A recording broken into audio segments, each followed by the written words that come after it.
बिस्मिल्लाहिर्रहमानिर्रहीम, अस्सलाम वालेकुम नाज़रीन, आप देख रहे हैं प्रोग्राम ब्रेकिंग व्यूज़ और मैं हूं यासिर रशीद। नाज़रीन, पाकिस्तान मुस्लिम लीग नून के कायद मियां मोहम्मद नवाज शरीफ आज मानसहरा पहुंचे।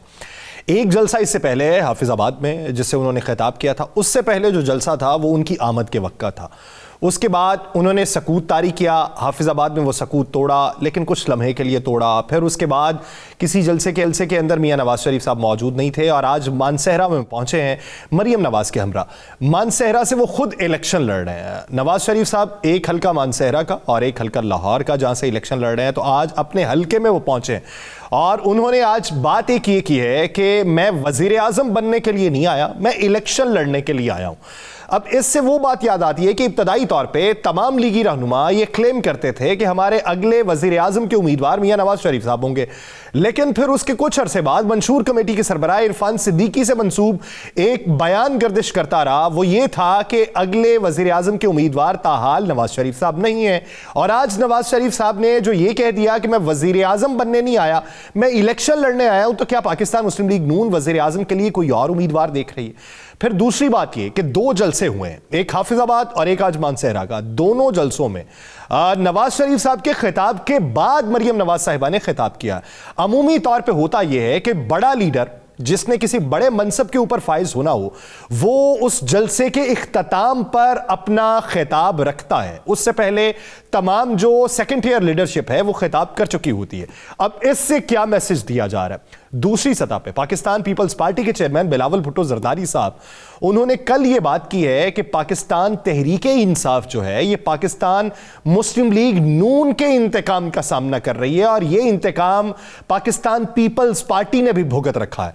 उन्होंने कल एक निजी टेलीविजन चैनल पे इंटरव्यू देते हुए भी ये बात कही कि दोबारा डसा नहीं जाना चाहिए। जब उनसे ये सवाल किया गया कि अगली हुकूमत में अगर आपको पाकिस्तान मुस्लिम लीग नून के साथ बैठना हो तो फिर क्या करेंगे, तो उन्होंने कहा कि फिर मेरे लिए बाइस शर्मिंदगी होगा। अब इस ज़मन के अंदर उन्होंने ये भी बात कर दी कि आज़ाद उम्मीदवारों से हम रवाबित में हैं और उनके साथ मिलकर हुकूमत बनाएंगे। अब आज़ाद उम्मीदवार कौन से हैं, किन की तरफ इशारा है? मंशूर को लेकर जो बातें की जा रही हैं पाकिस्तान पीपल्स पार्टी की तरफ से, पीएमएलएन की तरफ से और आईपीपी की तरफ से, ये तीन जमातें ऐसी हैं कि जिनकी तरफ से मंशूर में एक ही चीज सभी ने रखी है, वो किस हद तक काबिल अमल है, माहिर मईशत उसके ऊपर क्या राय रखते हैं। इसी को मौजूद गुफ्तगू बनाएंगे। आज हमारे पैनल में मौजूद हैं पाकिस्तान मुस्लिम लीग नून से बैरिस्टर दानियाल चौधरी हमें ज्वाइन करेंगे, इस्तेकाम पाकिस्तान पार्टी से महमूद मौलवी साहब हमें ज्वाइन कर चुके हैं और पाकिस्तान पीपल्स पार्टी के रहनुमा शर्मिला फारूकी साहिबा ने हमें ज्वाइन किया। आप तमाम हज़रात का बेहद मशकूर हूँ। शर्मिला फारूकी साहिबा, सबसे पहले आपकी तरफ आता हूँ। चेयरमैन ने जो कल बात की है उस बात में उन्होंने जो इशारा दिया कि आज़ाद उम्मीदवारों से हम राबिते में हैं, आज़ाद उम्मीदवार पाकिस्तान तहरीक इंसाफ वाले लोग हैं या उनके अलावा आज़ाद उम्मीदवार हैं? अगर उनके अलावा है तो आपको किस हद तक कभी इम्कान है कि वो इतनी बड़ी तादाद में जीत जाएंगे कि आप उनके साथ मिलके हुकूमत बना पाएं? जी बहुत शुक्रिया यासिर साहब। देखिए, पहली बात तो ये है कि एक बात का तो एतराफ़ मैं समझती हूँ आप भी करेंगे, आपके मेहमान भी करेंगे और इस पाकिस्तान की आवाम भी करेगी कि अगर मैदान में कोई जमात है जो वाक़तन इलेक्शन लड़ रही है, इलेक्शन लड़ने का जो तरीका होता है कि आप आवाम में जाते हैं अपना मंशूर लेके कि अगर आपने मुझे वोट दिया तो मैं आपके मसाइल इस तरीके से हल करूँगा, वो सिर्फ़ और सिर्फ पाकिस्तान पीपल्स पार्टी ही है। अच्छा, मंशूर की जहाँ तक बात है वो भी सिर्फ पाकिस्तान पीपल्स पार्टी ही सामने लेकर आई है और वो चीज़ें लेकर आई है जो इस वक्त एक आम आदमी की ज़रूरियत है, आम आदमी की ख्वाहिश है, चाहे वो तनख्वाहों में इजाफा हो, चाहे वो बिजली की नरखों के हवाले से हो, चाहे वो किसान की मजबूरियां हो, चाहे वो ख़ानदानों में इनकम के हवाले से इशू हो, चाहे वो यूथ के मसाइल हों, चाहे वो बीआईएसपी का ज़मरे बढ़ाने के हों जिसमें हम 90 लाख ख़ानदानों को मुस्तफ़ीद कर रहे हैं और मज़ीद बढ़ाने की जुस्तजू है। न जाने ये तमाम चीज़ें जिसके ऊपर कोई और जमात बात ही नहीं कर रही है और इसका हल भी सिर्फ और सिर्फ बिलावल भुट्टो जरदारी साहब के आवामी मौशी एजेंडे ने दिया है। अब आ जाते हैं कि जनाब ये इंडिपेंडेंस की जो बात है, देखिए इस वक्त तो दो जमातें हमें इलेक्शंस में जाती हुई नज़र आ रही हैं। एक तो खैर बिल्कुल पीपल्स पार्टी ही है जो अवामी जलसे भी कर रही है और कल अल्हम्दुलिल्लाह पंजाब के अंदर, लाहौर के अंदर जिस तरह बिलावल भुट्टो जरदारी साहब का शानदार जलसा हुआ है, मैं समझती हूँ सब ने इस बात का एतराफ़ भी किया है कि पाकिस्तान पीपल्स पार्टी, जिसको कहा जाता था कि शायद वो पंजाब के अंदर एक्टिव नहीं है या पंजाब के अंदर कुछ नहीं कर पाएगी, उन तमाम जो शिकवे शिकायत और जो कयास आ रही थी उन्होंने दम तोड़ दिया है। इसके अलावा जो इस वक्त हम देख रहे हैं इलेक्शंस के अंदर, वो काफ़ी सारे इंडिपेंडेंट्स हैं। बहुत सारे ऐसे लोग हैं जिनके अलग अलग सिंबल्स भी हैं, फिर बहुत सारे ऐसे लोग हैं जो वाकतन इंडिपेंडेंट इलेक्शन लड़ रहे हैं। अब ये वो लोग हैं कि अगर जो जीतते हैं या जो अवाम का क्राउड पुल कर सकते हैं और अपनी तरफ वोट्स को मुतवज्जा कर सकते हैं, तो फिर इन्होंने किसी न किसी पार्टी को चुनना होगा। और हम समझते हैं कि बिलखुसूस पंजाब के अंदर इनका बहुत ज़्यादा नंबर होगा। तो हम समझते हैं कि अगर हम इनके साथ मिलके कोलिशन बनाएं तो पीपल्स पार्टी एक बहुत अच्छी पोजीशन में हो सकती है कि वो फेडरल गवर्नमेंट के अंदर अपनी हुकूमत कायम कर सके। बेशक वो पाकिस्तान तहरीक इंसाफ के हिमायत याफ्ता होकर मैदान में उतरे। देखिए जी, पाकिस्तान तहरीक इंसाफ इस वक्त मैदान में नहीं है और ना ही उनका सिंबल है, ना ही पाकिस्तान तहरीक इंसाफ अगली पार्लियामान के अंदर होगी। ये इंडिपेंडेंट लोग हैं, IPPs भी हैं जो तहरीक इंसाफ छोड़ के इस जमात के अंदर जा चुके हैं। IPPs के इंडिपेंडेंट तो IPP जमात है ना, बन गई है ना जमात, उनके पास बेशक निशान है, लेकिन वो भी वही लोग हैं जो पाकिस्तान तहरीक इंसाफ छोड़ के उनकी पॉलिसियों को रद्द करके उन्होंने अपना एक ग्रुप बनाया है। So consider them also a party जो कि जहां भी अगर जीतते हैं, मुझे नहीं पता कितने वो नंबर्स लेके जाते हैं, 3, 4, 5 जो भी होंगे नंबर्स, आई डोंट नो, लेकिन वो जो भी होंगे अगेन वो भी एक डिसाइडिंग फैक्टर होगा, वो भी कोalition के अंदर ही जाएंगे। तो पंजाब के अंदर मैं समझती हूँ और मेरी जमात में समझती है कि इंडिपेंडेंट्स, IPPs और पीपल्स पार्टी मिलके अगर एक साइजेबल नंबर ले जाते हैं, और वो साइजेबल नंबर वो, और फिर ऑफकोर्स सिंध में इंशाल्लाह ताला हमें पूरी उम्मीद है कि आवाम हमें पजीराई देगी, हमें वोट देगी, तो सिंध हम स्वीप करेंगे, तो हम मिलके फेडरल गवर्नमेंट बना सकते हैं। और मैं समझती हूँ कि इस वक्त जो बिलावल भुट्टो जरदारी साहब की पजीराई हमें नजर आ रही है, बिलखुसूस पंजाब में, KPK के अंदर, बलूचिस्तान में, क्योंकि हमने जहां पर भी जलसे किए हैं वहां पर अवाम का जमे गफीर मौजूद रहा है और बड़ा इलेक्ट्रीफाइंग क्राउड रहा है। जिस तरीके से लोग बिलावल भुट्टो जरदारी साहब, जो कि एक नौजवान की आदत है, उनकी जानिब देख रहे हैं और वो चाहते हैं कि उनको मौका दें ताकि वो जो अवामी मसाइल जिनकी वो बात कर रहे हैं और उनका हल बता रहे हैं वो आके वो हल कर सकें। सो आई थिंक अगले वजीर आजम इंशाल्लाह ताला अवाम के वोटों से बिलावल भुट्टो जरदारी साहब। ठीक, महमूद मौलवी साहब, आप इस पे क्या राय रखते हैं जब पाकिस्तान पीपल्स पार्टी ये अभी से कह रही है कि आज़ाद उम्मीदवार साथ में मिलेंगे, IPP वाले भी साथ हो सकते हैं और हुकूमत बना लेंगे? आप लोगों ने तो चलें कुली तौर पे ना, PMLN के साथ कहीं ना कहीं जुज़वी तौर के ऊपर तो सीट एडजस्टमेंट की है, तो ऐसा मुमकिन है कि आप जीतने के बाद PMLN को छोड़ के PP के साथ एडजस्टमेंट करते हुए, इश्तराक करते हुए हुकूमत बना लें? बिस्मिल्लाहिर्रहमानिर्रहीम। देखिए, सियासत में जो है ना जायचे चेंज होते रहते हैं बहुत जल्द, और इस वक्त जो जायचा नज़र आ रहा है, मैं इनसे इत्तेफाक करूँगा, वफाक के अंदर पीपल्स पार्टी की हुकूमत नज़र आ रही है और पंजाब के अंदर जो है PMLN की हुकूमत प्रोविंशियल उनको नज़र आ रही है। मुझे सियासत में जायचे चेंज होते रहते हैं। इस वक्त जो जायचा नज़र आ रहा है, वफाक में पीपल्स पार्टी नज़र आ रही है और पंजाब में प्रोविंशियल जो है। आप बहुत बड़ी बात कर रहे हैं। आपकी जमात के लिए पाकिस्तान मुस्लिम लीग नून ने अपने देरीना कारकुनों की कुर्बानी दी है और उस वजह से अंदरूनी तौर पे वो खलिफशार का भी शिकार हैं। तो आप ये देख रहे हैं कि मरकजी हुकूमत पीपल्स पार्टी की होगी और आप उस हुकूमत के अंदर शामिल होंगे। देखिए, मैं आपको कह रहा हूँ ना कि सियासत में जायचे बदलते रहते हैं। मैं फिल वक्त का जायचा जो बता रहा हूँ उसके हिसाब से पीपल्स पार्टी जो है वफाक में हुकूमत बनाएगी। अब जब वफाक में हुकूमत बनाएगी तो जरदारी साहब ने पहले ही कहा अकेला कोई भी नहीं बना सकता, तो वो काफ़ी पार्टीज को साथ लेंगे। और ये जो PTI के जो आप कह रहे थे, देखिए जो कैंडिडेट्स इलेक्ट हो चुके हैं वो ऑलरेडी नेगोशिएशन में कई पार्टी से, हमारे साथ भी नेगोशिएशन में है, मैं इससे गलत नहीं कहूंगा। इलेक्ट हो चुके हैं सर अभी तो इलेक्शन 8 फरवरी को हैं। देखिए सॉरी मेरी लफ्ज, जो इलेक्ट होने वाले हैं सही। उसकी वजह यह है कि पीटीआई के जो नुमाइंदे, मुंतखब नुमाइंदे हैं। शर्मिला फारूकी साहिबा, उन्होंने, महमूद मौलवी साहब ने कहा इलेक्ट हो चुके हैं, तो मैं समझा कि शायद इलेक्शन कहीं हो चुका और हमें मालूम नहीं पड़ा। पाकिस्तान पीपल्स पार्टी को अगर फर्ज करें चॉइस के तौर पे नून लीग को साथ लेना पड़ गया, जैसे बकौल महमूद मौलवी साहब जायचे तब्दील होते रहते हैं, लेना पड़ गया, तो फिर क्या करेंगे? देखिए जी, मैं तो वही बात करूंगी जो मेरी लीडरशिप कर रही है, मैं उससे हट के कोई बात नहीं कर सकती। और बिलावल भुट्टो जरदारी साहब ने कहा है कि एक बार डसा हुआ दूसरी बार नहीं डसना चाहता, और अगर आप एक बार एक गलती कर लेते हैं और अगर आप दूसरी बार वही गलती को दोहराते हैं तो फिर ये गलती आपकी है, किसी और की नहीं है।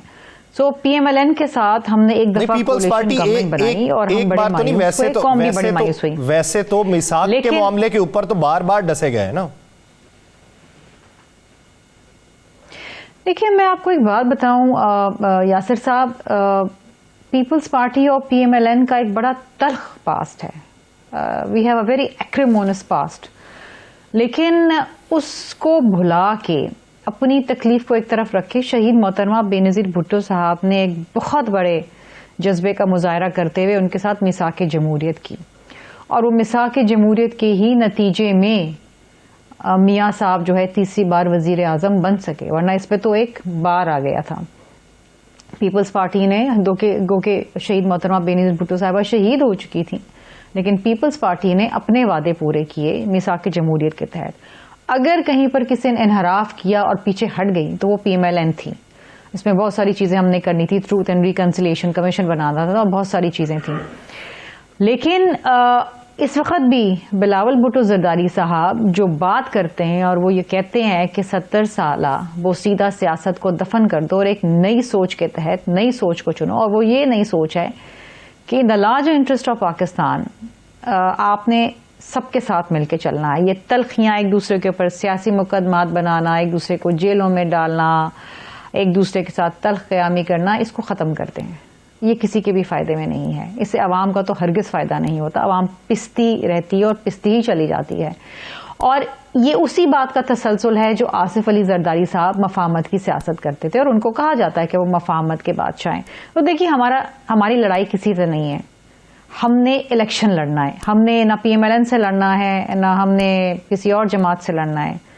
We want to run for elections, और इलेक्शंस हम लड़ना चाहते हैं आवाम के दरमियान रह के, और आवाम के वोट से हम इक़्तिदार में आना चाहते हैं। और आप देखिए, ये इंडिपेंडेंट अगेन दस्तियाकार भी कह रहे हैं, हम तो कह ही रहे हैं, मैं तो उस जमात से हूँ, मैं तो कहूँगी, लेकिन बाकी लोग जो मैदान के अंदर हैं, जो जर्नलिस्ट कवर करते हैं जलसों को, जो ऑन ग्राउंड रियलिटी देख रहे हैं, वो ये देख रहे हैं कि पीपल्स पार्टी को बहुत ज़्यादा पजीराई मिल रही है, और बिलखुसूस बिलावल भुट्टो जरदारी साहब को बहुत ज़्यादा पजीराई मिल रही है। और इंशाल्लाह ताला जब हम अगली हुकूमत बनाते हैं तो उसमें डेफिनेटली, जिस तरह मैंने कहा और बिलावल भुट्टो जरदारी साहब ने भी कहा, कि इंडिपेंडेंस का एक बड़ा अच्छा चंक होगा। सही, ठीक। और ऑफ कोर्स और भी जमातें हो सकती हैं, लेकिन इस वक्त आज के मौजूदा सिनेरियो में पीएमएलएन हमें कहीं नजर नहीं आती। पीएमएलएन नजर नहीं आती। महमूद मौलवी साहब, जब आप ये समझते हैं कि पाकिस्तान पीपल्स पार्टी विफाक में हुकूमत बनाएगी, तो पंजाब में आप नून लीग का दावा कर रहे हैं कि नून लीग हुकूमत बनाएगी, तो फिर अलीम खान साहब का मुस्तकबिल क्या होगा? देखिए, ये चीज़ें चेंज होते रहती हैं, मुझे इस वक्त नहीं पता कि क्या होगा, मगर देखिए जैसे मैंने कहा ना, सियासत में जायचे बदलते रहते हैं, और फिल वक्त जो मुझे नज़र आ रहा है वो मैं देख रहा हूँ कि पीपल्स पार्टी जो है वफाक में हुकूमत बनाती हुई नजर। अच्छा, चलें, आप कहते हैं जायचे तब्दील होते हैं, हमें भी समझा दें कि ये कुंडलियाँ किस तरीके से मिला के पीपल्स पार्टी की आपको वफाक में हुकूमत बनती दिखाई दे रही? देखिए, जब कुंडलियाँ मिलानी होती है ना, तो पंडित जो बैठे होते हैं वो कुंडलियाँ मिला ही लेते हैं। ठीक है ना? यानी इसमें जमहूर का किरदार नहीं है? सर, जमहूर का तो किरदार होता ही है, मगर पंडितों का किरदार जो है वो काफ़ी जो है असर रखता है। तो शर्मिला फारूकी साहिबा, इस बयान के बाद तो वो बयान ही ज़ायल होता दिखाई दे रहा है जो कहा जाता है कि पीपल्स पार्टी को कभी भी लेवल प्लेइंग फील्ड नहीं मिली। यासिर साहब, पीपल्स पार्टी को तो आज भी लेवल प्लेइंग फील्ड नहीं मिल रही। पीपल्स पार्टी के चेयरमैन को तो वो स्टेट प्रोटोकॉल नहीं दिया जा रहा। ये तो महमूद मौलवी साहब जो ऑन ग्राउंड रियलिटी देख रहे हैं, जो अवाम का जमे गफीर देख रहे हैं, जो बिलावल भुट्टो जरदारी साहब की पजीराई देख रहे हैं, तो ये मजबूर हो गए ये बात करने पे। वरना तो चेयरमैन पाकिस्तान पीपल्स पार्टी को तो वो प्रोटोकॉल, स्टेट प्रोटोकॉल नहीं मिल रहा जो एक दूसरी जमात के सरबराह को मिल रहा है। ना ही उनके साथ कोई ऐसी खास ट्रीटमेंट की गई है, ना ही उनके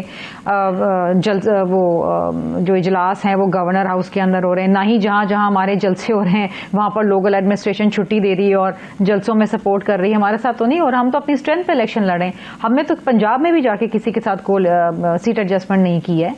हमने तो पंजाब के अंदर भी किसी के साथ कोई अलायंस नहीं बनाया। हम तो अपनी स्ट्रेंथ पे इलेक्शन में जा रहे हैं।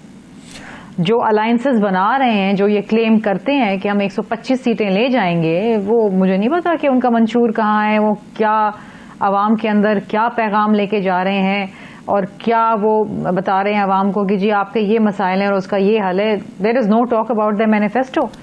एक बिलावल भुट्टो जरदारी साहब ही हैं जो अवामी मौशी एजेंडा सामने लेकर आए हैं और वो कहते हैं कि जी ये मसाइल हैं आवाम के और इसका हल ये है, और वो बता भी रहे हैं कि ये हल मैं कहाँ से करूँगा, कोई हवा में कोई बात नहीं है, एवरीथिंग इज प्लान। हर चीज को चलिए इस पे बात करते हैं। तमाम वो चीजें मौलवी साहब जो हम सिंध में शुरू कर चुके हैं और हम समझते हैं कि हम इन वादों पे पूरा उतर सकते हैं।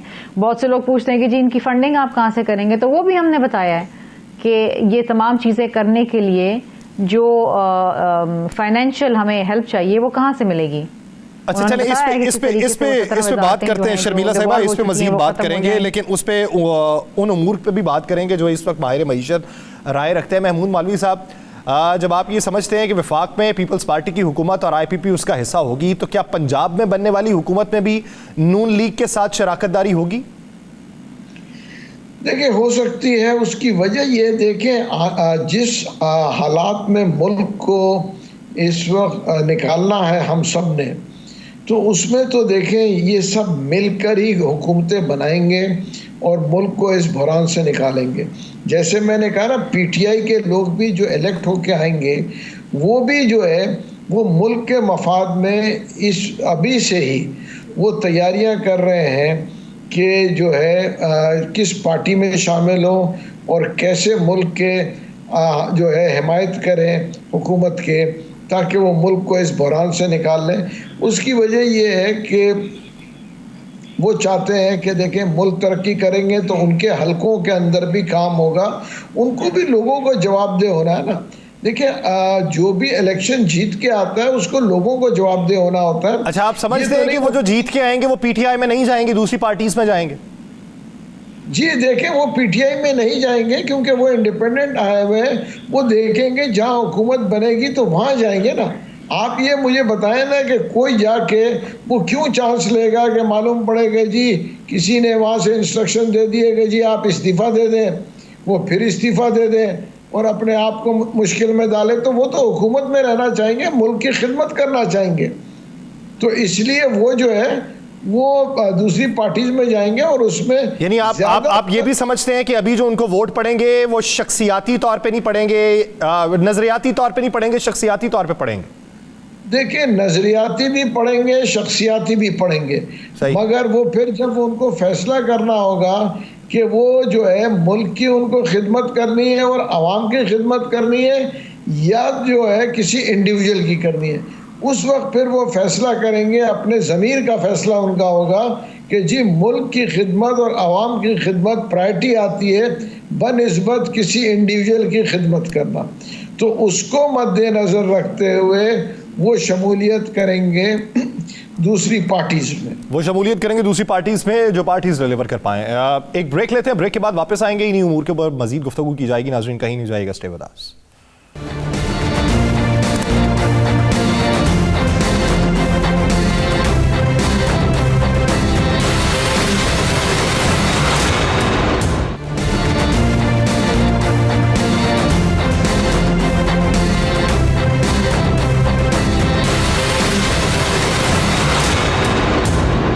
ब्रेक के बाद खुशामदीद नाज़रीन। ब्रेक से पहले जिस तरीके से बात हो रही है कि इंडिपेंडेंट्स जो है वो किरदार अदा करेंगे हुकूमत साजी में, क्या तमाम सियासी जमातें जो माजी करीब में हुकूमत बना के बैठी थीं उनमें इख्तलाफात इस हद तक बढ़ चुके हैं कि फिर से हुकूमत नहीं बन सकती। बैरिस्टर दानियाल चौधरी पाकिस्तान मुस्लिम लीग नून के रहनुमा वो हमें ज्वाइन कर चुके हैं, उनकी तरफ बढ़ते हैं। दानियाल साहब, आपने सीट एडजस्टमेंट किया है इस्तेहकाम पाकिस्तान पार्टी से, महमूद मौलवी साहब उनके बैठे हुए हैं, वो कहते हैं कि अभी तक के जायचे के मुताबिक अभी जो मंजरनामा दिखाई दे रहा है वफाक में हुकूमत पाकिस्तान पीपल्स पार्टी की बनेगी और उसमें शराकतदारी इस्तेहकाम पाकिस्तान पार्टी की हो सकती है। तो ये वो लोग हैं जो इस वक्त मुल्की सियासत की काया पलट देने वाले अनासिर समझे जाते हैं। तो अगर उनकी राय ये है तो फिर आपकी पार्टी किस हद तक मजबूत या कमजोर है? बिस्मिल्लाहिर्रहमानिर्रहीम। देखिए, उनकी राय कोई भी हो सकती है, लेकिन पाकिस्तान की जो अवाम है उसकी राय बड़ी क्लियर है और उन्होंने अपनी राय जो है वो 21 अक्टूबर को सुना दी थी और वो ये थी कि उनका अगला वज़ीर आज़म जो है वो मियाँ नवाज शरीफ है। और इंशाअल्लाह मियाँ नवाज शरीफ, देखें हमारा जो पीपल्स पार्टी है किसी जमात से हमारा मुआवजना नहीं हो सकता कि देखिए इन्होंने पिछले 5 साल या पिछले 10 साल या 15 साल में क्या किया या लोगों को क्या दिया सिवाय झूठे वादों के। तमाम जमातों ने, ये तो पीपल्स पार्टी वाले हमारे भाई हैं, लेकिन इनके लिए आज भी क्या ये पंजाब सिंध में खड़े होके कह सकते हैं, पंजाब में खड़े होके कि पंजाब वालों तुम्हें हम सिंध की तरह बनाएंगे? क्या ये खड़े होके कह सकते हैं कि लाहौर वालों तुम्हें हम कराची की तरह बनाएंगे? ये स्टेटमेंट्स, 2 स्टेटमेंट्स जो हैं, जिस दिन ये कहने के काबिल हुए कि ये हम कह सकें उस दिन इनकी हुकूमत बन सकती है, उससे पहले नहीं। दूसरी बात कि देखिए कराची जो है पाकिस्तान मुस्लिम लीग नून है, वो पाकिस्तान के जड़े जितने बड़े मंसूबे हैं, वो हॉस्पिटल्स हो, वो रोड्स हो, वो इंफ्रास्ट्रक्चर हो, वो स्कूल्स हो, वो कॉलेजेस हो, वो हमने बनाए। इनके पास तो हमारा मुआवजा ही नहीं हो सकता, ये हमारा मुआवजा कर नहीं सकते। और दूसरी बात कि आज अगर ये कह रहे हैं कि इस तरह शर्मिला साहिबा कहती है इनके पास मंशूर नहीं है, मुझे बताएं आज अगर गरीब, बेरोजगार, महंगाई से तंग आने वाला जो पाकिस्तान के इस मसले मसाइल में परेशान है, अगर उसकी कोई उम्मीद की किरण है तो वो मियाँ नवाज शरीफ है, वो बिलावल नहीं है, वो आसिफ अली जरदारी नहीं है। पाकिस्तान जब तारीखियों में हुआ, जब पाकिस्तान अंधेरों में हुआ, तो इसको मियाँ नवाज शरीफ ने निकाला। वो मुशर्रफ की अदवार के बाद की दहशतगर्दी हो, वो पीपल्स पार्टी की अदवार की बाद की लोड शेडिंग हो, या उससे पहले की मईशत के हालात हो, जब भी इस मुल्क को सीधी समत में डाला गया तो मियाँ नवाज शरीफ ने डाला और हमारी जमात ने डाला। इंशाअल्लाह मियाँ नवाज शरीफ साहब इस मुल्क के वज़ीर आज़म होंगे। जब आप ये क्लेम कर रहे हैं कि हमने मुल्क को संवारा है, तो माजी करीब के अंदर जब इंतखाबात होते रहे, लीड पाकिस्तान मुस्लिम लीग नून मंशूर के हवाले से करती थी कि सबसे पहले देती थी। अब की बार ऐसी क्या बेयकीनी है कि 27 तारीख को आप मंशूर देने का ऐलान कर रहे हैं, फिर आप ये भी कहते हैं कि अगले वजीर आज़म नवाज शरीफ साहब होंगे? तो नवाज शरीफ साहब आज मानसहरा में कह रहे हैं कि मैं वजीर आज़म बनने नहीं आया, मैं तो इलेक्शन लड़ने आया हूं। देखिए एक बात कि हमारा जो मंशूर है वो गरीब की बेरोजगारी ख़त्म करना है, हमारा मंशूर महंगाई ख़त्म करना है, हमारा मंशूर उस बेसहारा माँ को जिसके घर में कोई कमाने वाला नहीं है उसको सहारा देना है, ये है हमारा मंशूर और हम इसी के ऊपर डिलीवर करेंगे। हम 2 लाख पेजों के ऊपर या 80,000 पेजों के ऊपर जो पिछली हमारे से जमात दे के गई है पीटीआई वाले, उनकी तरह मंशूर तो देने के हमें कोई शौक नहीं है। हम अपना मंशूर जो है उसको इंशाअल्लाह, हमें अपने हलकों में पता है हमने क्या करना है और हमारा क्या मंशूर है, और इंशाअल्लाह हम अपने 27 तारीख को जब लॉन्च करेंगे तो मंशूर वो होगा कि जो पाकिस्तान की तमाम जमातें फॉलो करेंगी। चाहे कोई भी वज़ीर आज़म होगा वो उस मंशूर को आगे लेके चलेगा तो मुल्क बेहतर चलेगा। वो पाकिस्तान की रोड और सक्सेस, पाकिस्तान की की टू सक्सेस होगी और road map for a future and a better Pakistan होगी। कि वो कोई भी जमात हो, वो कैनवस में हम एक बड़ा रोड मैप देंगे और उस हम बताएंगे कि इस रोड मैप को ऐसे पुर करना है या पूरा करना है, और अगर इनको इन सालों में इन चीज़ों के साथ करते जाओगे तो मुल्क आपका 10 साल बाद इधर खड़ा होगा। आज पाकिस्तान को एक ये रोड मैप चाहिए जो इंशाल्लाह हम देंगे और इंशाल्लाह पाकिस्तानी अवाम को इस बहरान से, इन मुश्किल हालात से, इस महंगाई से, इस नाउमीदी से हम निकालेंगे, मियाँ नवाज शरीफ निकालेंगे और इंशाल्लाह हम सिंगल मेजॉरिटी के साथ, यू मार्क माई वर्ड्स, हम इंशाल्लाह सिंगल मेजॉरिटी के साथ आएंगे इस मुल्क में और सिंगल लार्जेस्ट जमात होंगे पंजाब की इंशाल्लाह। सिंगल लार्जेस्ट जमात। शर्मिला फारूकी साहिबा, पीपल्स पार्टी क्या कहेगी कि हम पंजाब को सिंध जैसा बनाएंगे? यासिर साहब, हम इस किस्म की कोई बात नहीं कर रहे जिसकी जो जड़ें हैं या जो ख्वाहिशात आवाम की ना हो। इस वक्त हम बात कर रहे हैं अपनी यूथ की, जो इस मुल्क के अंदर मायूस हो चुके हैं। हम उस यूथ को किस तरीके से दोबारा से उम्मीद देंगे? जो डिग्री हाथ में लेके दर बदर फिर रहे हैं नौकरियों के लिए, आप उनको किस तरीके से यहाँ पर सहारा देंगे? वो पीपल्स पार्टी बात कर रही है। वो पीपल्स पार्टी कह रही है कि हम यूथ के मराकज़ बनाएंगे, हम उस यूथ को कैरियर काउंसलिंग देंगे, हम उनको वजीफ़े देंगे जब तक उनकी जॉब प्लेसमेंट्स नहीं होती हैं। इस मुल्क के अंदर किसान पिस चुका है, ना वो हल चला पा रहा है, ना वो यूरिया ख़रीद पा रहा है, ना वो काश्तकार कर पा रहा है।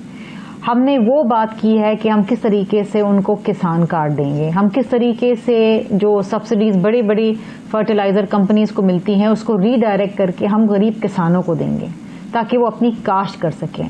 और again, Pakistan is an agrarian country. अगर आप अपना एग्रीकल्चर सेक्टर को सपोर्ट करते हैं तो आपकी GDP के अंदर भी इजाफा होगा। फिर पीपल्स पार्टी बात करती है कि किस तरीके से हम तनख्वाहों के अंदर इजाफा करेंगे। ये वो है कि आपका जो नौकरी पेशा तबका है वो पिस चुका है, वो 20-25 हज़ार रुपये तनख्वाह के अंदर वो अपना गुजर बसर नहीं कर पा रहा। इसी तरीके से हम कहते हैं कि हम रोज़गार के मौक़े फराहम करेंगे, हम मज़ीद ख़ानदानों को सपोर्ट करेंगे थ्रू BISP, जिसमें हम ऑलरेडी 90 लाख ख़ानदानों को सपोर्ट करें, उसका ज़मरा हम बढ़ाएंगे। फिर हम बात करते हैं कि हम 300 यूनिट फ्री बिजली के देंगे। तकरीबन कोई 2 करोड़ 60-65 लाख के करीब सार्फिन हैं जो 300 यूनिट से कम बिजली इस्तेमाल करते हैं। ये वो लोग हैं जो गरीब भी हैं, जो अपना गुजर बसर भी नहीं कर सकते। अच्छा, इसी पे शर्मिला हमने बात की है कि हम सोलर एनर्जी, एक सेकंड, लेट मी कंप्लीट, हम सोलर एनर्जी के तहत उनको 300 यूनिट बिजली के फ्री देंगे, जो कि हम already solar energy park Sindh में लगा चुके हैं। हम वो पाकिस्तान में, पूरे पाकिस्तान के शर्मिला साहिबा, मैं सूबों के अंदर लगाना चाहते हैं। इसी तरीके से मैं जरा बात तो करूँ ना, मेरे भाई दानियाल ने इतनी सारी बातें कर दी, मैं जरा बात तो करूँ। अच्छा चलें, करें। मेरा दिल चाह रहा है बात करने, तो आप मुझे बात करने दें। कर लें। इसी तरीके से सेहत के शोबे के अंदर खैरपुर में अगर आप गम्बट इंस्टीट्यूट को देखें, जहाँ पर लिवर का फ्री ट्रांसप्लांट होता है, हम चाहते हैं कि वैसे ही इंस्टीट्यूट हम हर सूबे के अंदर कम से कम एक बनाएं। NICVD है जहां पर दिल के अमराज का फ्री इलाज होता है, जहां पर एंजियोप्लास्टी फ्री होती है, स्टेंट्स फ्री के लगते हैं, बाईपास फ्री होता है, बच्चों के अस्पताल हैं। हम चाहते हैं कि वैसे ही हम पूरे पाकिस्तान में रेप्लिकेट करें। देखिए, मैं आपको एक बात बताऊं, घर बनाने की हमने बात की, और घर वो हम बना रहे हैं जिसमें मालकाना हुकूक हम घर की औरत को दे रहे हैं। यहाँ पर हम साथ साथ वुमेन एम्पावरमेंट भी कर रहे हैं। हम फाइनेंशियली एक औरत को मुस्तहकम कर रहे हैं। ये बीबी शहीद का ख्वाब था, और हम ऐसी कोई बात नहीं कर रहे जिससे एक आम आदमी बराए रास्त जो है वो अफेक्ट नहीं होता है। मैं बड़ी बड़ी सड़क बना दूं, एक और मोटरवे बना दूं, एक आम आदमी को उसके मसाइल ना, उससे ना उसके बिजली का बिल सस्ता हो जाएगा, ना उसको खाने पीने की अशिया वो खरीद पाएगा। ठीक है, बेशक आप करें, लेकिन इस वक्त एक आम आदमी पिस चुका है। एक वक्त की भी इज्जत की रोटी भी मुयसर नहीं है यासिर साहब। जो हम कहते थे ना 2 वक्त की इज्जत की रोटी, वो 2 वक्त का ज़माना चला गया। एक वक्त की भी इज्जत की रोटी एक गरीब आदमी को मुयसर नहीं है। सर पे छत नहीं है। जब हमें कहते हैं ना ये रोटी कपड़ा मकान का नारा, तो आप ताहयात लगा रहे हैं जी, पहले भुट्टो शहीद के ज़माने से लगा रहे हैं, आज भी लगा रहे हैं। आज सबसे ज़्यादा रोटी कपड़ा और मकान की ज़रूरत है, सबसे ज़्यादा। जब आपके मुल्क में ये माहौलियाती तब्दीली के नतीजे में जो सैलाब आए अभी, जिसमें लाखों की तादाद में घर बह गए, स्कूल बह गए, माल मवेशी, फसलें सब तबाह हो गई, उन लोगों को आपने घर बना के देने, वो हमारी तरफ देख रहे हैं। और ये बेड़ा पाकिस्तान की तारीख का सबसे बड़ा तामीराती प्रोग्राम पीपल्स पार्टी ने सिंध में शुरू किया, अल्हम्दुलिल्लाह, और ये हम कंप्लीट करके दिखाएंगे। और हम कहते हैं कि इसी तर्ज पे हम बाकी पाकिस्तान में भी 30 लाख घर बनाएंगे।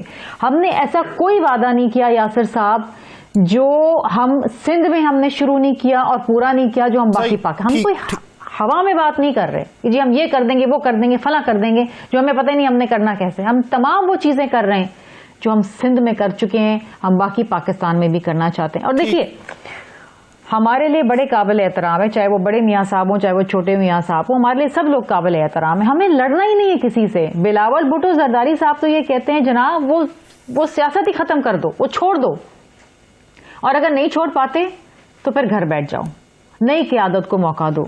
और हम तो कह रहे हैं ये नई सोच को वोट दो।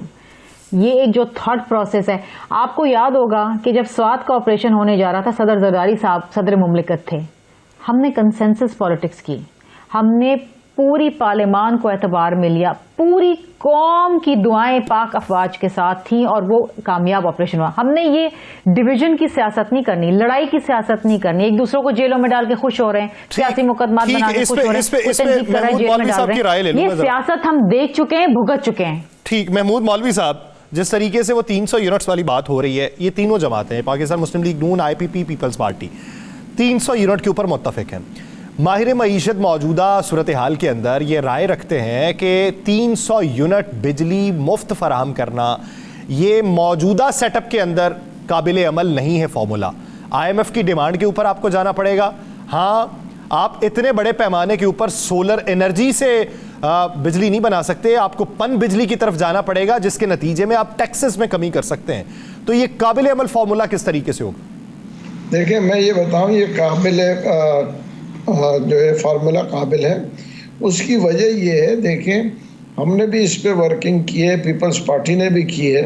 हमारी वर्किंग के हिसाब से ये जो 300 मिलेगी, ये 300 और उसके कम यूनिट इस्तेमाल करने के वालों को मिलेगी, जिसकी हमारे हिसाब से फिगर 2,52,00,000 है, इनके हिसाब से 2,60,00,000 है, 2-5 लाख का फ़र्क है।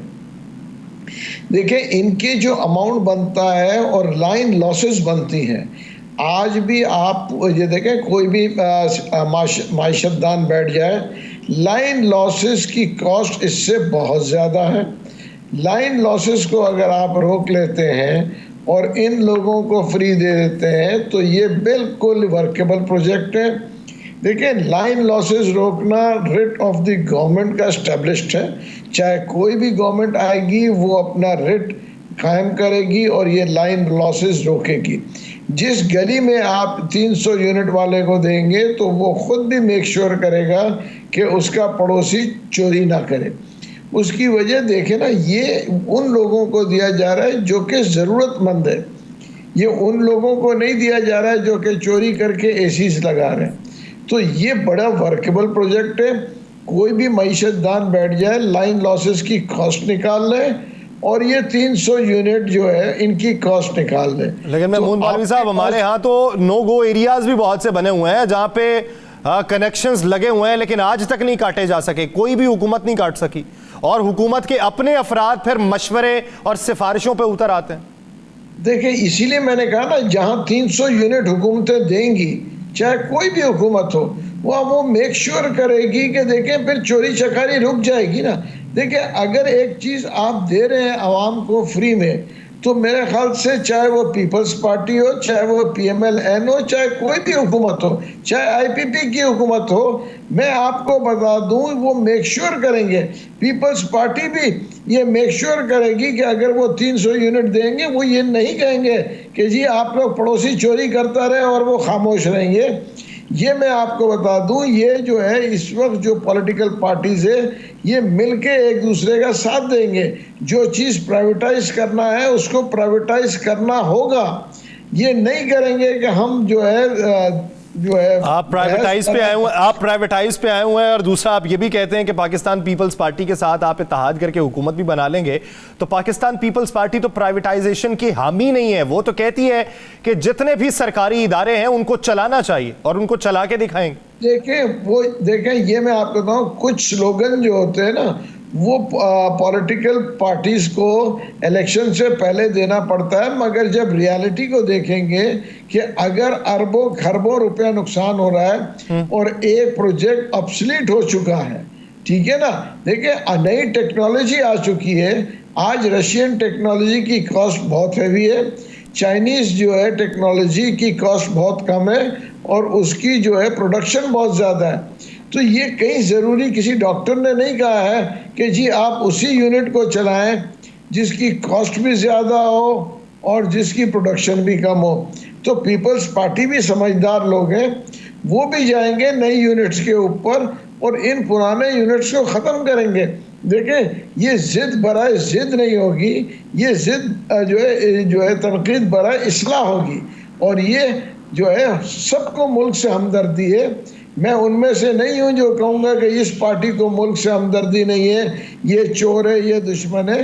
हकीकत ये है कि सारी पार्टियों को मुल्क से हमदर्दी है और वो देखेंगे कि मुल्क के मफाद में क्या है। सही। ये हम अभी बैठ के जो बात कर रहे हैं ना, ये हम नेगेटिव ना सोचें। मेरा हमेशा जहन ये है कि हम पॉजिटिव सोचें और हर आदमी को अच्छा आदमी समझ के सोचें, क्योंकि सब इसी मुल्क में रहना है। ये मुल्क है तो हम हैं, तो उसको मद्देनजर रखते हुए जब पीपल्स पार्टी हो या PMLN हो, कोई भी हुकूमत में आएगी तो वो ये इक़दाम उठाएगी। हर आदमी को अच्छा आदमी समझ के सोचें तो सूरत हाल तब्दील हो सकती है। एक ब्रेक लेते हैं, ब्रेक के बाद वापस आएंगे, इसी के ऊपर मजीद गुफ्तगू की जाएगी, कहीं नहीं जाएगा। Stay with us.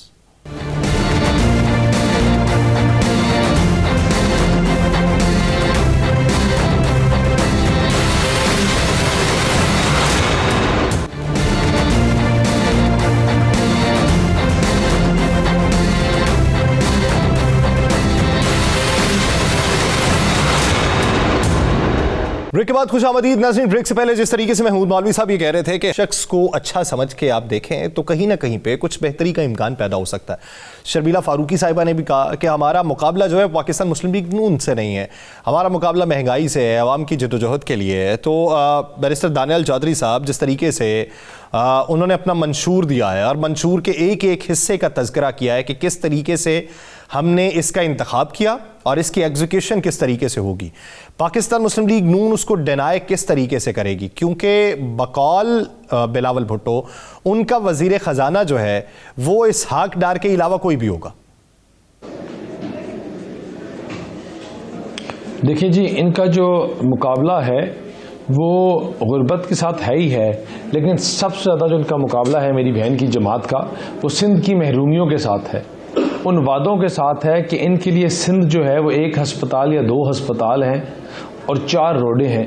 मैं गया था लाड़काना बिलावल साहब के पास, मरियम नवाज साहिबा के साथ जब हम गए थे, हमने वहाँ जो पसमानदगी देखी। मैं आपको एक बात बताऊं कि हमने पहली दफ़ा लोग ऐसे देखे जिन्होंने आज तक ज़िंदगी में शलवार और कमीज़ कभी ख़रीदी नहीं। हमने पहली दफ़ा सिंध की महरूमियाँ देखी कि जिन लोगों ने कभी कमीज़ और रंग की और शलवार और रंग की, जब हमने पूछा गया तो पता चला कि सिंध में आज भी ऐसे लोग हैं जिन्होंने पूरी ज़िंदगी कभी एक कमीज़ शलवार नहीं खरीद सका। देखिए, सिंध की महरूमियों को ये हल करेंगे तो ये आगे कोई बात कर सकते हैं। आपका अपना ट्रैक रिकॉर्ड होता है कि आपने अपने ट्रैक रिकॉर्ड में क्या किया। पहले हमारा ट्रैक रिकॉर्ड आपके सामने है। मुझे बताएं कि 4 अस्पताल और 4 रोडें और 2 गिन के कहेंगे कि हमने महरूमियां खत्म कर दी।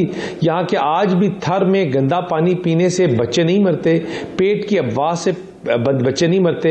सिंध में जहाज में कोई बंदा कराची में लैंड होता है तो सबसे पहले पता है आप क्या करता है, अपना मोबाइल अपने जराबों में डालता है कि उसको पता है कि अगले इशारे में जाके कोई बंदा मेरे से खींच लेगा। अच्छी गाड़ी लोग चला नहीं सकते, लोगों की माओ बहनों के कानों में पहनी हुई बालियां उतार ली जाती हैं। अच्छा दानियाल साहब आप बात कर रहे हैं, कैसे ठीक करेगा? उसका जवाब तो शर्मिला फारूकी साहिबा ही देंगी। लेकिन एहसन इकबाल साहब ने बिलावल भुट्टो साहब को एक मशवरा दिया था कि जबान ऐसी इस्तेमाल करें कि कल को साथ बैठना पड़ जाए तो शर्मिंदगी ना हो। देखिए, एक वो इसलिए कहा कि हम ये जो मुल्क है, हमने पहले भी अपनी सियासी नज़रिए के ऊपर कॉम्प्रोमाइज़ किया और पाकिस्तान के लिए, पाकिस्तान की मईशत को आगे लेके जाने के लिए हम उन लोगों के साथ बैठे जिनसे हमारी आइडियोलॉजी माइल्स अपार्ट है। हम आगे भी ये this pie, share of the pie, we don't want to eat it alone. हम तमाम उन स्टेक होल्डर्स जिसकी इनकी इन्वॉल्वमेंट है उनको साथ लेके चलाएंगे। हम तो अकेले परवाज करने में बिलीव ही नहीं करते। हम तो चाहते हैं कि तमाम स्टेक होल्डर्स जिनका मफाद में या जिनकी इंपॉर्टेंस पाकिस्तान की मईशत है, पाकिस्तान की गुर्बत है, पाकिस्तान के लोग हैं, वो गरीब बेरोजगार लोग हैं जिनको हमने इस बेरोजगारी, इस बुरे हालात से निकालना है। अगर आपका ये आपके लिए अगर इंपॉर्टेंस है तो हमारी हमारे साथ चलेंगे, सिवाय उनके जो 9 मई के जलाओ गिराव में जो पाकिस्तान को आग लगाने में मुलविस रहे, उनके अलावा ये जितने लोग हैं, हमारी कोशिश होगी कि हम एक सेम पेज पे लेके चलें, चार्टर ऑफ इकोनॉमी की बात करें, मुल्क को आगे लेके जाने की बात करें। और वो इसलिए कि अगर मुल्क है तो हम हैं और हमारी सियासत है। अगर हम 2-2 इंच की अपनी अलग अलग मस्जिदें बना सकेंगे, बनाएंगे, तो फिर हम और बद से बदतर होते रहेंगे। हम चाहते हैं कि हम सिंध की महरूमियां खत्म करें, हम चाहते हैं कि हम थर के बच्चों की आवाज़ सुने, हम चाहते हैं कि हम थर के बच्चों की जो बीमारी के पुरसाने हाल नहीं है, जो चपेट की वबाओं की वजह से वफात पा जाते हैं, उन बच्चों का सहारा बने। लेकिन ये हम सहारा तब बन सकेंगे जो सिंध की जमातें हैं ये हमें मदद करने देंगी, खासतौर पे पीपल्स पार्टी। देखिए, इन्होंने अगर ये चाहेंगी तो उस इलाके के काम होंगे। और अब तो मैं नहीं ये कहता, लोग ये कहते हैं कि ये उस इलाके की पसमानदगी इसलिए ख़त्म नहीं करना चाहते कि इनको पता है कि अगर उन लोगों में शऊर आ गया तो उनके पास उनको बहुत और जुबान लग जाएगी या बड़ी और चीज़ें इनको खुल जाएंगी। तो ये शऊर खुद देना भी नहीं चाहते। मैं नहीं ये कह रहा, लोग कहते हैं। लेकिन मैं इस चीज़ को गलत साबित करना चाहता हूँ अपनी बहन की जमात के साथ मिलकर कि हम नहीं चाहते कि लोग इनके बारे में ऐसी बात करें, और इंशाल्लाह हम इसको गलत साबित करेंगे और पाकिस्तान को आगे एक बेहतर, एक प्रॉस्परस पाकिस्तान जो कायदे आज़म ने जिसकी बुनियाद रखी थी, इंशाल्लाह हम उसी तर्जों पे इसको वापस लेके जाएंगे। शर्मिला साहिबा क्या रिस्पॉन्ड करेंगे इस पर? यासिर साहब, आपने बेचारे मेरे भाई को बहुत ही कॉर्नर कर दिया। 4 दफ़ा आप इनसे पूछ चुके हैं कि जी वो आपका मंशूर कहाँ है। वो बेचारे क्या जवाब दें जब मंशूर सामने ही नहीं है, मंशूर बन ही नहीं पा रहा। मंशूर में क्या लिखेंगे? 4 साल जो ये नारा लगाते रहे कि वोट को इज्जत दो, आज वो वोट की तो बात ही नहीं कर रहे। और बड़ी मज़े की बात ये है कि हम पे तनकीद करने की बजाय अपनी कारकर्दगी बताएं कि आवाम के ये मसाइल हैं, उसको इस तरीके से हल करेंगे। इस वक्त आपके शो में यासिर साहब, to be very honest with you, discussion क्या होना चाहिए थी? IPP वालों का अपना मंशूर होना चाहिए था, PMLN का अपना मंशूर होना चाहिए था, पीपल्स पार्टी का तो मंशूर आ गया है। हमें डिस्कशन करनी चाहिए थी कि आपके मंशूर में ये चीज़ अच्छी है, पीपल्स पार्टी के मंशूर में ये चीज़ अच्छी है, पीपल्स पार्टी का मंशूर बेहतर है, PML के मंशूर में ये है। लेकिन जब आप बार बार इस बेचारे मेरे भाई से पूछते हैं ना कि आपका मंशूर, तो बेचारे क्या जवाब दें? उनके पास जवाब ही यही है कि पीपल्स पार्टी पे ताबड़तोड़ हमले करो, पीपल्स पार्टी की तनकीद करो। मैंने तो कहा ना कि हमारी तो लड़ाई इनसे नहीं है, हमारी तो लड़ाई बेरोजगारी से है, गुर्बत से है, महंगाई से है। हमने तो उससे लड़ना है, इन्होंने हमसे लड़ना है। ये जो कल बिलावल भुट्टो जरदारी साहब का लाहौर में शानदार जलसा हुआ ना, उसके बाद इन्होंने हाथ पैर छोड़ दिए अपने। ये पहले ये समझते थे, ये कहते थे कि जी पंजाब तो आओ, पंजाब में जलसा तो करके दिखाओ, लाहौर तो आओ। हम तो इनसे कहते हैं कराची तो आओ, चलो कराची छोड़ दो, लाड़काना में जलसा कर दें। क्या शहबाज शरीफ साहब या मियाँ साहब लाड़काना में आके जलसा कर सकते हैं इतना बड़ा? वो पजीराई मिलेगी जो कल बिलावल भुट्टो जरदारी साहब को लाहौर में मिले। देखिए, हम खुश आमदेद कहेंगे इनको अगर ये आए। इनकी सीट एडजस्टमेंट नहीं हुई MQM के साथ, जिसके ऊपर वो बहुत ही ज़्यादा वेट डाल रहे थे कि जी न जाने वो आएंगे तो क्या हो जाएगा। उन्होंने जब इनसे सपोर्ट ले ली तो शहबाज शरीफ साहब ने अपना कैंडिडेचर ही विड्रॉ कर लिया, मतलब मैदान छोड़ के चले गए ना। हम तो चाहते थे यहाँ से कंटेस्ट करें, बिलावल भुट्टो कर रहे हैं ना लाहौर से कंटेस्ट, और अल्हम्दुलिल्लाह आप उनकी पजीराई देखें।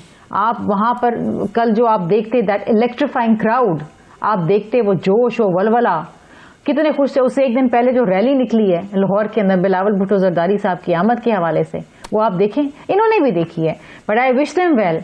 खुदारा अगर आप इलेक्शन से 8 दिन पहले, हफ्ता पहले मंशूर लेकर आएंगे, न जाने उसमें क्या होगा। उस मंशूर में ऐसी कौन सी गिदड़ सिंगी होगी जो 3 बार मियाँ साहब नहीं इस मुल्क को तरक्की की राह पे ला सके और शहबाज शरीफ साहब ना ला सके। ऐसी कौन सी गिदड़ सिंगी होगी, हम भी देखना चाहते हैं। बट हम चाहते हैं कि आवाम से वोट मांगे, इसी पे महमूद मौलवी साहब की भी राय लेनी। किसी यासिर साहब किसी जलसे में आप वो नारा नहीं सुनेंगे वोट को इज्जत दो। अब किसी जलसे में इनके वो नारा आप नहीं सुनेंगे। चले इस पे इसका लास्ट कमेंट दानियल चौधरी साहब से लूंगा। लगाते रहे, हम इनके साथ थे, हम भी ये कहते हैं वोट को इज्जत दो। और हम जा रहे हैं, हम we are in the public, हम तो वोट उनसे मांग रहे हैं। महमूद मौलवी साहब ये किसी खलाई मखलूक का इंतजार कर रहे हैं कि वो आके बैलेट बॉक्स भरेंगे इस दफा, तो इनकी बहुत बड़ी गलतफहमी है। अच्छा महमूद मौलवी साहब, जिस तरीके से मैंने आगाज में बात ये की थी कि मियाँ साहब जो हैं वो अपने खिताब के बाद मरियम साहिबा का खिताब करवा रहे हैं, तो जिस तरीके से आपने पहले जायचा बनाया और जायचे के बाद आप वो बात वफाक की कुछ और बता रहे हैं, क्या मियाँ साहब को भी इसका इदराक है? मेरे ख्याल से उनको भी इसका एतराफ़ है। और देखें, हर पार्टी के लिए यंग क़यादत आनी चाहिए। तो यंग क़यादत जैसे देखें बिलावल भुट्टो साहब यंग क़यादत है, मरियम नवाज साहिबा वो भी एक यंग क़यादत है मेरे उम्र के हिसाब से। ये हमारी बच्ची जो है शर्मिला फारूक, ये बिल्कुल यंग क़यादत है। ये सब बच्चों को देखें, इन लोगों को आना चाहिए आगे। हम तो रिटायर्ड लाइफ है, हम सिर्फ और सिर्फ इस वक्त जो है इस्लाह कर सकते हैं और समझा सकते हैं। उसकी वजह ये कि ऑब्वियसली एक मैं 66 साल की मेरी उम्र है, तो मैं सिर्फ और सिर्फ ये है कि गाइडलाइंस के लिए, बाकी तो जो है काम तो यंग क़यादत ने करना है ना। तो हम यंग क़यादत को आने दें। हम ये क्यों कहेंगे कि सिर्फ हम ही रहें? देखिए जरदारी साहब भी जो है, मैं जो देख रहा हूँ वो हो सकता है प्रेसिडेंट के लिए चले जाएंगे, ठीक है ना, और वो प्रेसिडेंट ऑफ पाकिस्तान रहेंगे ताकि वो जो एक सेरेमोनियल पोस्ट भी चले। इस पे क्लोजिंग कमेंट्स मैं दानियाल चौधरी साहब के चाहूंगा। दानियाल साहब, आप समझते हैं कि मियां साहब के अलावा मरियम नवाज साहिबा भी वजारत उज़्मा की उम्मीदवार हो सकती हैं? देखिए जी, कुछ भी हो सकता है, इसका फैसला तो जमात के हेड करेंगे, लेकिन फ़िलहाल जो है फ़ैसला ये है कि मियां नवाज शरीफ साहब इंशाल्लाह चौथी दफ़ा वज़ीर-ए-आज़म बनेंगे और इस मुल्क की बागडोर को संभालेंगे। और वो इसलिए क्योंकि आज जो मुल्क जिन बहरानों में है, जिन मुश्किलात में है, अगर किसी के पास वो एक्सपीरियंस है, किसी के पास वो टीम है जो डिलीवर कर सकता है, मुश्किलात से पाकिस्तान को निकाल सकता है, तो वो मियां नवाज शरीफ हैं। उनके पास टीम भी है, उनके पास विजन भी है, उनके साथ चलने वाले लोग भी हैं। हम उम्मीद करते हैं कि पाकिस्तान की बेहतरी के लिए मुश्किल में डाल दिया। दानियाल चौधरी साहब, प्रोग्राम का वक्त खत्म हो गया है, माजरा चाहता हूँ। बहुत शुक्रिया दानियाल चौधरी साहब, शर्मिला फारूकी साहिबा, महमूद मौलवी साहब इस हवाले से अपना वक्त देने के लिए। उम्मीद करते हैं कि हुकूमत ऐसी बने इनके लिए डिलीवर कर सके। अपना बहुत सा ख्याल रखिएगा। मुलाकात होगी कल, अल्लाह ने के बाद।